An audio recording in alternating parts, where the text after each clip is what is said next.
Dark Shadows, number 33, VTR 2867, air 21567, take one.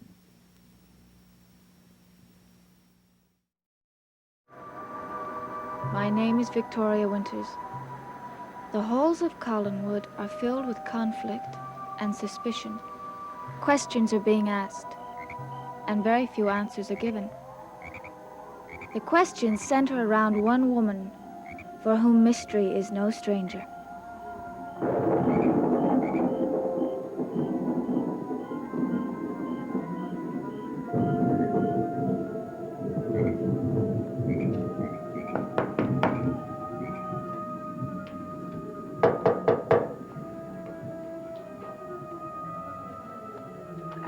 Who is it?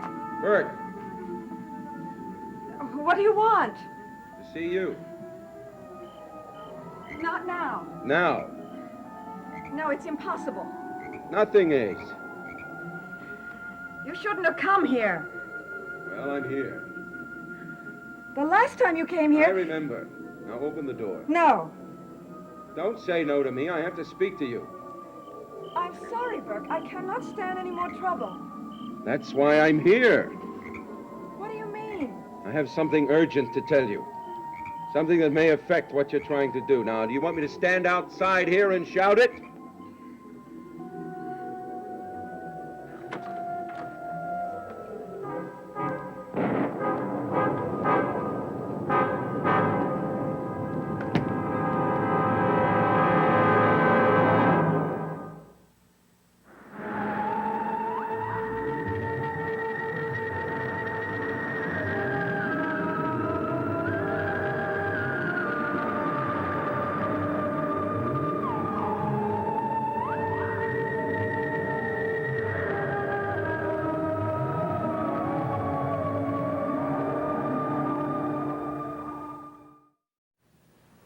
Well, I'm glad I'm not a salesman. I don't think I could stand much shouting through a door. I'm sorry. You certainly make a fellow feel welcome. But it's just that I don't want to chance a repetition of your last visit. Laura, Elizabeth Stoddard's in the hospital in Boston. There's not much chance of her come barging in.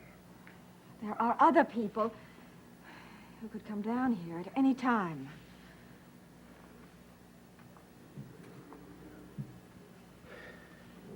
Yeah. I certainly wish you had a more convenient place to live. This place is very convenient for me. I'm sorry. I don't mean to push you. I simply want to see you more frequently. I know. I'm sorry. I wish we could be freer. We will be soon. I'm glad of that. Well, what was it that was so urgent? There's a man in town. Calls himself Dr. Guthrie. Calls himself? Have you ever met him? Yes. Who is he? He's a doctor. He's here to consult about Elizabeth's illness. Well, why isn't he consulting? To my knowledge, he is. Elizabeth Stoddard's in the hospital in Boston. He can't consult her there. Well, he's here to study the psychological elements of her illness or breakdown or whatever it is. Well, then, why is he asking so many questions about you? To try to establish my relationship with Liz. Obviously, he knows there was a conflict. He probably wants to find out what effect this had on her. Is that all? I think so.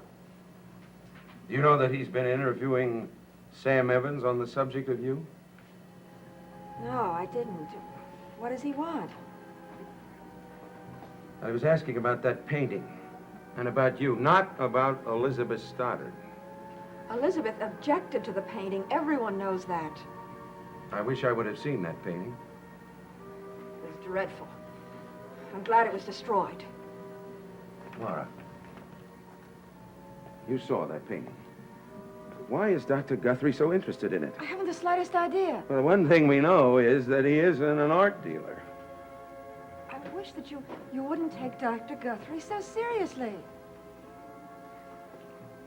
When it concerns you, I have to take him seriously, Laura. But he hasn't asked you any questions yet, has he? Not yet, but he might. Stay out of it, Burke. Please. He'll go away soon. Will he? I can't see how you can be so unconcerned. because I have nothing to hide. I have a theory about this Dr. Guthrie. Oh? Yes. From all I can find out, all he's interested in is information about you. Why is that? I don't know. And I don't think he's a doctor at all. His questions don't have anything to do with medicine or doctoring. These aren't just my words. Everyone's saying it. Well, if he isn't a doctor, what is he? Well, I think that he's a detective. A detective? It's only a theory, but well, it's worth following up. Well, what in the world would a detective want with me? That business in Phoenix. That body that they swear is yours. The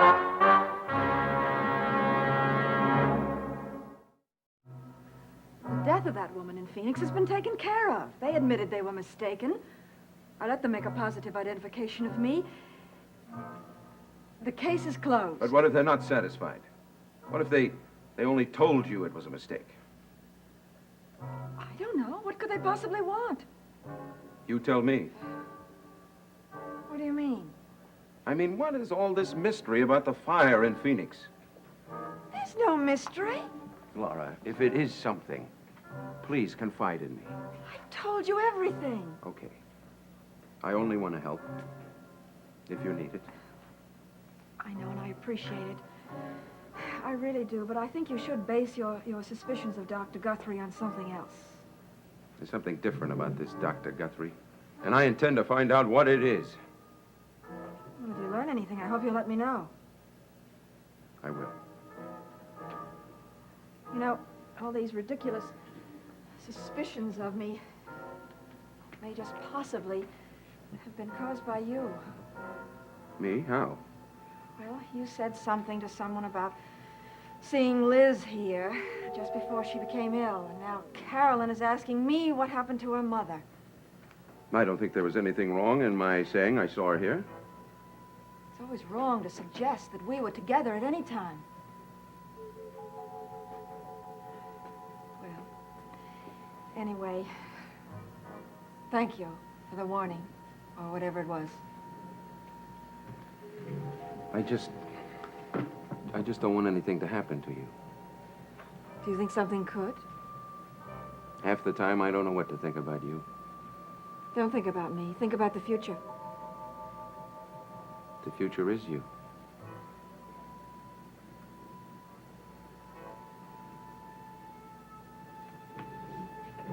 I'm the future, not the present. I think you better hurry.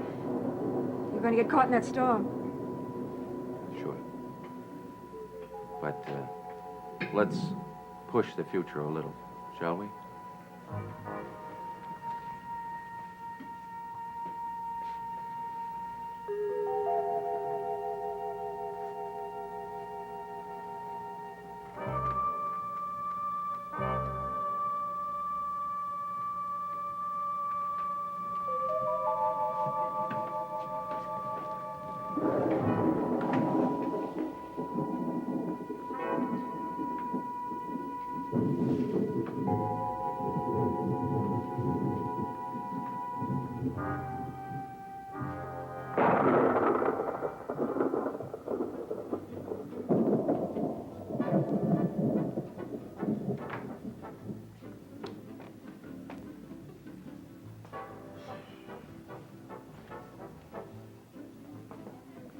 Mr. Evans?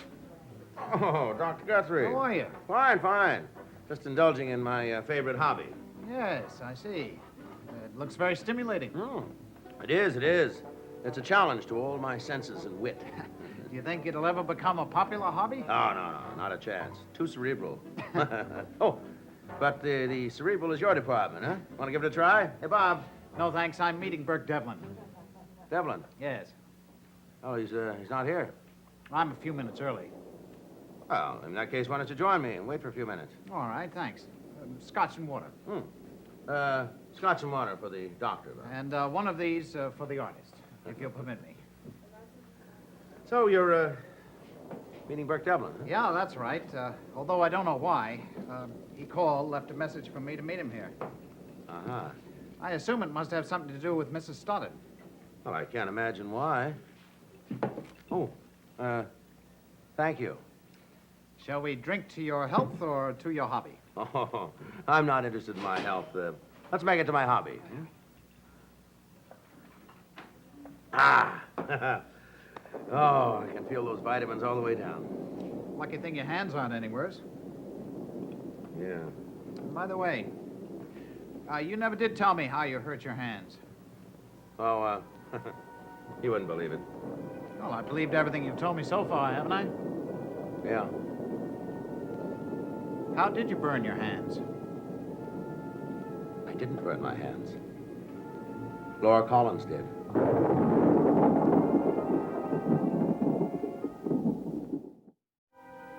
Laura Collins burned your hands. Well, she didn't exactly put a match to it, but, What are you saying? well, you see, you wouldn't believe me, so, forget it. Oh, no, I want to hear about it. How did she burn you? She told me she'd stop me from painting. She threatened you? Well, yeah. There was something, the way she said it, the expression on her face, in her eyes, that I knew that she meant it. What did she do? Well, I'll let you put it together. Later that same night, I was relaxing, lying on the sofa having a cigarette. I was indulging in my favorite hobby, and not excessively. Now, about booze. It's done a lot to me, but it's never made me asleep. But this night you fell asleep. That's right. I was thinking about her threat. I was trying to forget it. Then I had this dream. What was the dream? It was about fire. Laura. She was standing there. I was terrified. She was laughing at me with this hideous laugh. I can still hear it echoing. I can hear the roaring of the flames. What happened then? Well, and the dream just suddenly ended. I was wide awake. I was seeing real flames. And for some stupid reason, I reached out with my hands and I tried to put out the flames with my hands. I don't know why. I mean, I've got more common sense than to know to do that with my hands. But something made me do it. She made me do it. Laura Collins made me do it. And she wasn't anywhere near you? She wasn't in the room? She was up in Collinwood. And the fire? Well, I dropped my cigarette on a newspaper. But she did it. She influenced it. She caused it to happen. I think I understand. You do believe me? Huh? Yes, I believe you. Thank you. Maybe you can explain it to me then. No, not at the moment. But I can tell you it's helped me. What do you mean? The pieces are beginning to fit together. Hello, Evans. Oh, hello. Dr. Guthrie, this is Burke Devlin. Yes, we've met. Hello, Mr. Devlin. Sorry, I'm late. That's quite all right. Would you, care to go over there? Oh, certainly. You'll excuse us, Mr. Evans? Okay, Would you like a freshener? No, I'll stick with this one. Good. I'll have my usual.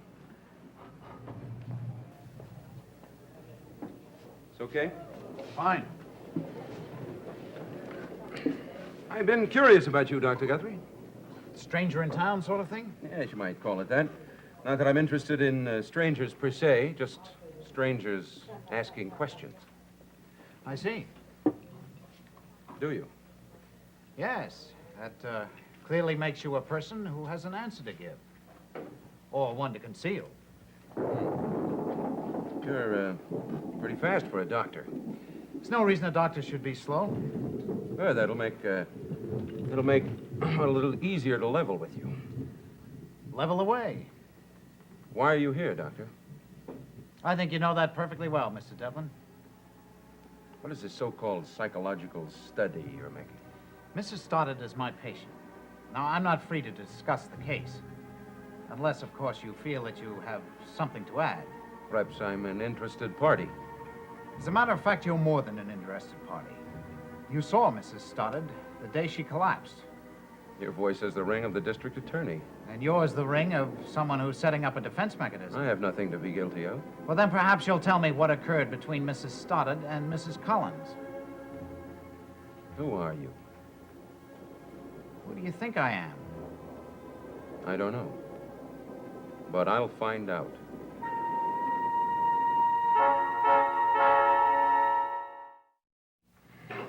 You're unnecessarily suspicious, Mr. Devlin. Your questions are very suspicious for a doctor. If you are a doctor, I assure you I am. I'm going to run a complete check on you. I hope you'll do that. I'd hate to leave you with a sense of insecurity. But in the meantime, I wonder if you could tell me what happened at the last meeting between Mrs. Stoddard and Mrs. Collins. I wouldn't have any idea. I was just leaving as Mrs. Stoddard got there. I see. You're a very close friend of Mrs. Collins, aren't you? Acquaintance is the word. That's a safer word. That sounds like something's brewing up here as well as down. Oh, Mr. Devlin. Do you have anything to tell me, or shall we consider the interview ended?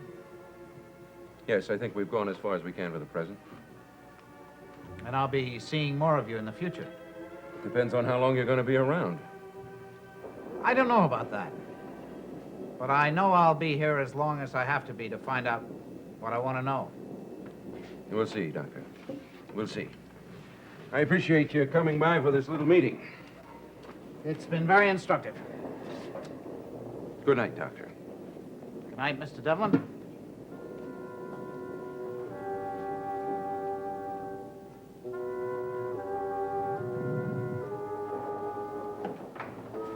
Well, I see he was having another go at you. Yeah, well, I guess he was just trying to kill time. What do you mean when he said he was fitting the pieces together? Well, I suppose he was trying to figure things out. Look, Evans, I don't know what you told him, but I think you'd better get it through your alcoholic head that he is not a friend. I have to be the judge of that. No, I'll be the judge of that. I'm going to run a check on that guy. I want to know exactly what he's up to.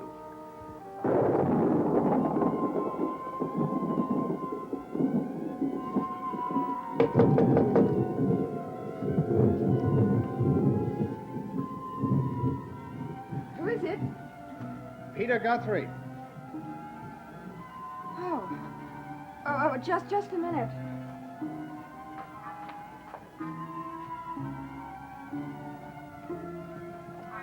Won't you come in? Oh, thank you, Mrs. Collins.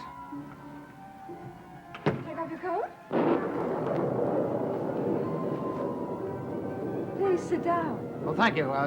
Just for a moment. I'm afraid there's a bad storm coming. Yes. Can I mix you some coffee? Oh, no, thank you. Don't bother. I just want to ask you a question. Oh, yes, certainly. What is it? Well, I understand that you saw Mrs. Stoddard the day she collapsed. In fact, just a few minutes before. Why, yes, that's true. I wonder if you could tell me anything about her state of mind. No, not really. She seemed her usual self. Why did she come down here to see you? Just to see if I was comfortable. Nothing more than that? Nothing more than that. I'm sorry I can't be of more help. Or maybe you have. Maybe you have. Well, that was it. I guess I'd better be getting back before I get caught in the rain. Yes.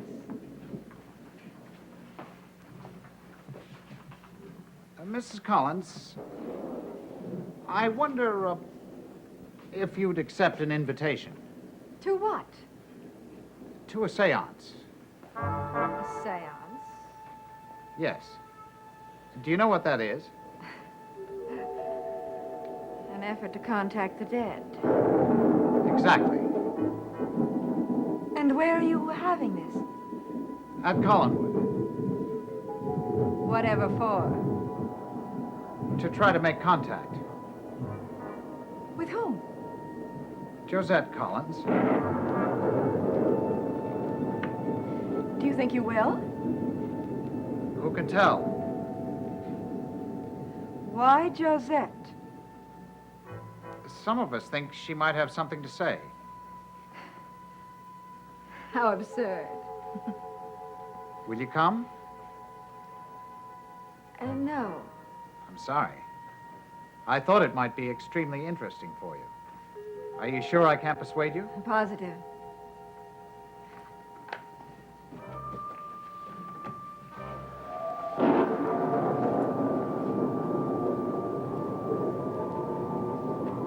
Think it over, please. Who will be there? There'll be those who are invited, and of course, those who are the uninvited.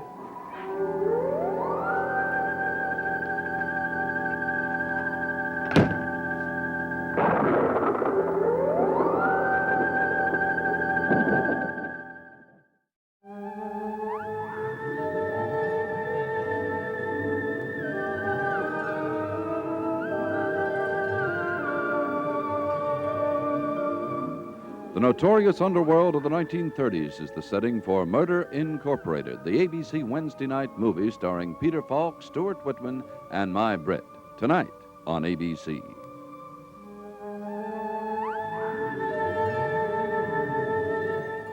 Dark Shadows is a Dan Curtis production.